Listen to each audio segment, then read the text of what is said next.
Bonsoir Eladj Lansana Fofana. Bonsoir. Nous sommes à 6 mois de la date butoir que vous vous êtes fixé pour le lancement de la première turbine du barrage Caleta. Pensez-vous toujours que cette échéance est tenable? Je réaffirme une fois encore de plus que l'échéance du 31 mai 2015 pour la mise en service de la première turbine est bien tenable. Toutes les dispositions sont prises pour respecter ce délai, que ce soit sur le plan technique, que ce soit sur le plan environnemental. Alors le barrage Caleta va-t-il améliorer la desserte du courant à Conakry et également à l'intérieur du pays, ou bien mettre fin aux coupures totalement? Le barrage de Caleta, la mise en service de la centrale de Caleta va non seulement améliorer la desserte en électricité, mais mettre un terme au délestage que le Guinéen connaît, toujours connu, parce que ce n'est pas seulement pour la ville de Conakry, mais c'est pour tout le système interconnecté, c'est-à-dire Conakry, Koya, Dubreka, Forikaria, Kindia, Mamou, Dalaba, Pita et Labé. Donc le réseau interconnecté concerne ces villes que je viens de citer et qui vont voir leur desserte nettement améliorée. Parce que la capacité installée va doubler, c'est de 200, ça va être 240 MW qu'on va injecter sur le réseau. Ça veut dire que la ville de Conakry ne connaîtra plus de coupure, c'est ça? La ville de Conakry ne connaîtra pas de délestage. Ça sera un lointain souvenir après la mise en service de Caleta, de 240 MW sur le réseau. Vous avez signalé récemment qu'il y a eu des vandalismes sur vos installations. Où en sommes-nous justement avec les vols enregistrés sur certains des pylônes de Caleta? Je vous remercie de soulever cette question. Ce vandalisme est un acte de crime contre la nation, parce que le projet Caleta, c'est pour améliorer les conditions de vie de l'ensemble des populations guinéennes. Alors, n'importe quel genre de personnes, des personnes mal intentionnées qui s'attaquent aux installations de Caleta, commettent un crime contre la nation. Et c'est pourquoi on a porté plainte contre X, la gendarmerie, et les instructions sont en cours pour que les gens qui ont commis ce dégât soient punis à la hauteur de leur forfaiture. Parce qu'il faut que la loi soit appliquée dans toute sa rigueur. Alors les dégâts n'auront-ils pas d'impact sur le délai du 31 mai que vous vous êtes fixé? Heureusement que ça a été constaté très tôt. Ça ne concerne qu'un pylône, le pylône 10 à l'entrée du camp Alpha Yaya du côté Koza. Ils ont prélevé des écrous pour aller les vendre au marché. Heureusement que des dispositions ont été prises pour que ça n'impacte pas le délai de mise en service de Caleta.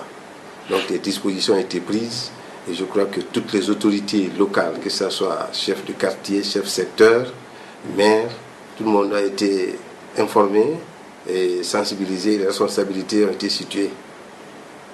Alors justement, on sait aussi que le courant de Caleta doit aussi desservir certains pays limitrophes.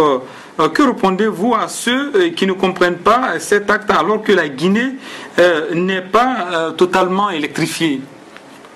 Non, il faut que les gens comprennent que la quantité d'énergie de Caleta qui doit être cédée aux autres pays membres de l'OMVG, ce n'est pas une cession fortuite. C'est que l'OMVG va construire une ligne d'interconnexion de 1677 km qui va relier les 4 pays de l'OMVG, la Guinée, le Sénégal, la Gambie et la Guinée-Bissau, et qui va permettre même à la Guinée de se positionner comme pays exportateur d'énergie dans la sous-région. Et c'est pourquoi, c'est l'avantage surtout que nous avons en cédant une partie de cette énergie. Mais encore il faut le préciser, que Caleta va finir des années après avant que cette ligne n'arrive. Donc pour le moment, nous n'en sommes pas là. la cession des 30%, ce n'est pas pour demain. Parce que la ligne de l'OMVG n'est pas prête. Elle n'arrivera que 3-4 ans après la mise en service de Caleta. Alors, Eladjo, quelles sont les retombées, notamment en termes d'emploi pour les citoyens de Caleta? Mais aujourd'hui, vous le savez mieux que moi, que Caleta a employé plus de 2500 Guinéens. Et jusqu'à aujourd'hui, les gens continuent à travailler. Ce n'est pas seulement pour la zone, c'est pour l'ensemble du territoire guinéen. Ceux qui travaillent à Caleta, il n'y a pas que les ressortissants, les natifs de la zone du projet, c'est les Guinéens de tous bords qui travaillent.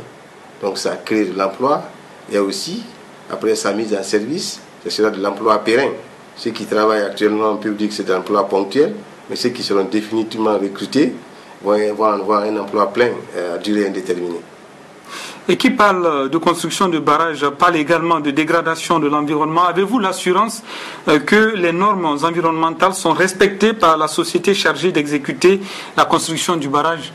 J'aurais souhaité vivement que cette interview se passe sur le terrain pour qu'on vous démontre visuellement ce qui est en train d'être fait au plan environnemental. Nous sommes en train de créer des nouvelles villes modernes pour la réinstallation des villages qui vont être inondés.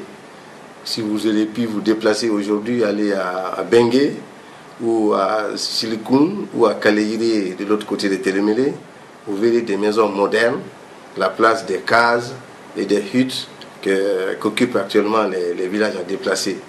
Ils vont tous bénéficier, tous ceux qui auront une case à cercle unique vont avoir des chambres-salons avec des terrasses et des latrines. Ceux qui auront des grandes cases à deux cercles concentriques bénéficieront de 2 chambres-salons, d'une terrasse, d'une latrine et avec des pompes, un robinet à l'arrêt, avec électrification également. Donc, et ceux qui ont des maisons à 4 chambres, 5 chambres, vont bénéficier des mêmes, mais modernisées. Je vous inviterai surtout pour le prochain site, publication sur votre site, à être sur le terrain. On va vous montrer comme ça, ça serait mieux vous voir une fois qu'entendre 1000 fois. Eladjo Lansana Fofana, merci d'avoir répondu à nos questions. Merci beaucoup.